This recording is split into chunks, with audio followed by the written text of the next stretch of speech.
This poster explores a recently developed method for removing photon noise from second-order lidar measurements. The development of this method was driven by attempting to push parameters of daytime lidar measurements to higher altitudes in the need to avoid the inherent noise that comes with such measurements. Successfully doing so will expand the usability of our datasets considerably, opening up the door to more detailed, year-round studies. When calculating parameters such as fluxes or variances which rely on average squared perturbation values, perturbation being the departure from the mean, any perturbation not caused by physical disturbances to the atmosphere, such as waves, will cause the perturbations to appear stronger than they truly are, inflating any calculated variance. An example of this is seen here, where the bias due to noise causes the apparent EPM to show a value much higher than it truly is.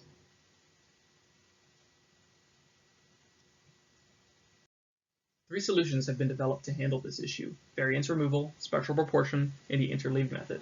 Variance removal is a traditional method, having been used with LiDAR data for decades. However, it runs into serious issues at high altitudes, even in nighttime conditions. Spectral proportion was presented in Chu et al. 2018, which solves much of the issue of variance removal, yet in higher noise conditions, it appears to overestimate the variance. The interleaved method is the newer method that will be explored in this poster. It was published in Gardner and Chu 2020, and in many conditions appears to be the most robust photon noise removal method available at the moment. As initially presented, the interleaved method involves interleaving adjacent time bins, so one of the goals of this study is to test interleaved and altitude bins. This decision depends upon the available LiDAR resolution and is discussed in detail in the Gardner and Chu 2020 paper.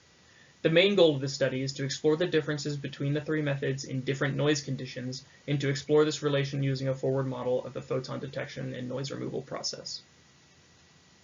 The application of the interleaved method starts from the raw, finest resolution LiDAR data available, typically how it is first saved immediately after collection and before any post-processing is done. In our case, this involves an altitude time grid of 48-meter, 1-minute photon counts.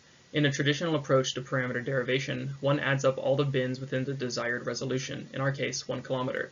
This is shown here in blue.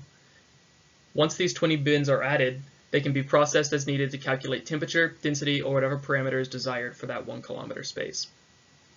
To get from the absolute parameter value to the perturbations required for second-order parameters like variance, the background is estimated and removed from the sample. However, as mentioned earlier, these values contain wave-induced perturbations as well as noise-induced perturbations. When these perturbations are squared and averaged over many samples to calculate the variance, the cross term drops out, but the resulting variance is still dependent on both the wave and noise-induced perturbations.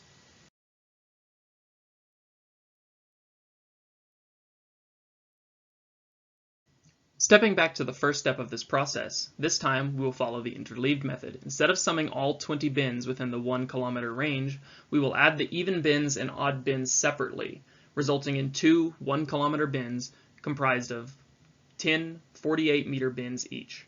These bins are then processed just as before to calculate temperature, density, or whatever the desired parameter is, as well as calculating perturbations via that same process. Now, both perturbations of sample A and B will still contain noise-induced perturbations, but the Poisson distributed noise from a given sum of 10 bins is random and uncorrelated with the random noise in the adjacent 10 bins. This means that if we instead calculate covariance of perturbation A and perturbation B, all cross terms involving noise approach 0 with sufficient averaging, yet the wave-induced cross term is correlated and will remain throughout the averaging process. By this method, we have systematically reduced the bias and variance calculation due to these noise terms. Now, by this method, we obviously no longer have a variance term, which is the value typically used to explore many atmospheric processes, and we instead have covariance.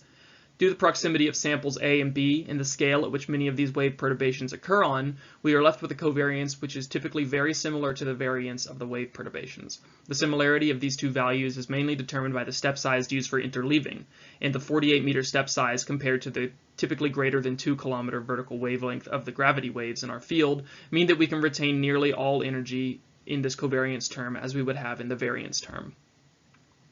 To explore the application of this method, as well as the other two on real data, we will look at the three approaches applied to LiDAR data taken from our LiDAR observatory at McMurdo Station over the last 10 years. First, we will look at the performance of these methods in winter nighttime data. For the lowest 50 kilometers of the data, all three methods appear to agree well. Over 50 kilometers, however, the variance removal method begins to taper off as the noise levels get too high for that method to properly estimate noise bias. In this nighttime winter data, even much of the nighttime spring and fall, we observe that the spectral proportion and interleaved method agree with each other, up to the highest altitudes that our lidar can derive atmospheric parameters at all. The agreed EPM of these two methods is significantly different than the EPM retrieved when not using any noise correction method, shown here in gray, so the need for one of these methods ought to be apparent. Now, looking at summer data, taken mid-polar summer in full daytime, we begin to see the differences in the noise removal methods, highlighting the usability of the interleaved method. The blue variance removal value departs from the other two around 35 kilometers, making it unusable for daytime data. Spectral proportion and interleaved continue to agree with each other up to around 40 kilometers, but above that point, the slope of the spectral proportion EPM begins to grow much faster than interleaved, with the spectral proportion growth rate matching that of the non-noise corrected EPM, albeit at a lower value. To analyze this difference, we can look at the adiabatic growth rate for an upward propagating gravity wave. This energy growth rate is plotted as a black dashed line and represents the rate at which the wave would grow due to the decreasing background density, with no dissipation or energy addition occurring, thus adiabatic. If we look at the spectral proportion and interleaved values from July and compare their slope to that of the adiabatic growth rate, we see that the dissipation appears to occur over most of the observed range, which is an expected process. If we look at the spectral proportion value in January, however, after about 40 kilometers, the spectral proportion slope begins to exceed that of the adiabatic growth rate, which implies energy addition, while the interleaved EPM continues to grow at the adiabatic growth rate, implying little to no dissipation. Previous studies of seasonal EPM by Rayleigh lidar have yielded these same conclusions, lending strength to the interpretation of the results that the interleaved method is tracking the appropriate EPM. To further confirm the observations seen here and better interpret the spectral proportion and interleaved differences, a model was developed to simulate this process. The forward model simulated a field of wave-induced density perturbations, simulated lidar detection of these perturbations, as well as the generation of photon noise, and then processed this data using both the interleaved and spectral proportion method.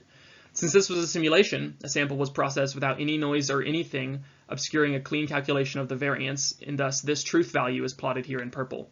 It can be seen that around 40 kilometers, again, the spectral proportion and interleaved begin to differ, with the interleaved data properly following the truth value, while spectral proportion overestimates it and grows alongside the non-noise removed gray line. In conclusion, the interleaved method appears to be a valid solution for many second-order parameter requiring tasks, performing well in conditions where previous methods may no longer be usable. It is not without its own problems, however. The application examples shown here use a large sample size, hundreds of hours of lidar data taken over 10 years. The key issue with applying the interleaved method is that in binning 10 bins for samples A and B instead of the 20 bins in the traditional method, we cut the SNR of our signal, increasing the uncertainty by a factor of square root of 2.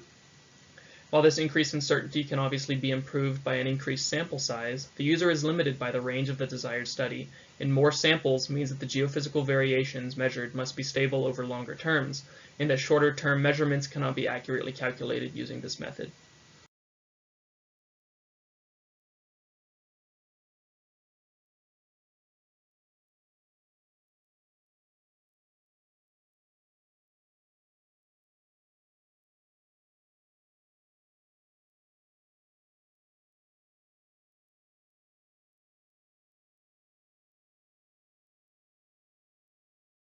Moving forward, the model will be modified to simulate wave dissipation and growth to assess how well the methods pick up on those processes. Additionally, a study is planned for mid-late summer analyzing EP values for McMurdo over our last 10 years of data collection.